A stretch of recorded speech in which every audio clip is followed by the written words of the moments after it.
اشفاق احمد لکھتے ہیں کہ شک ایک ایسی بیماری ہے کہ جب کسی نے یہ کہا کہ یہاں غلط ہے، اس جگہ دال میں کچھ کالا ہے، تو آپ نے فوراً اسے تسلیم کر لیا، اس کے آگے سر جھکا دیا۔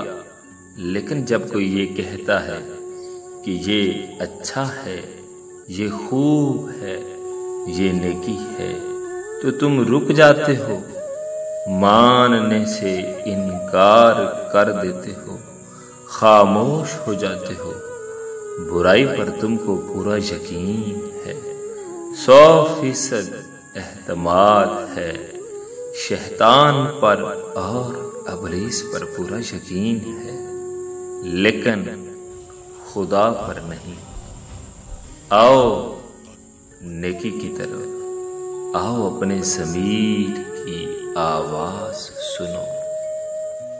محترم ناظرین، ہمارے ساتھ جڑے رہنے کے لیے اس چینل کو سبسکرائب کر لیجیے اور ساتھ میں لگے بیل آئیکن گھنٹی کے نشان کو ضرور دبائیں تاکہ ہماری ہر آنے والی نئی ویڈیو آپ تک جلد پہنچ سکے۔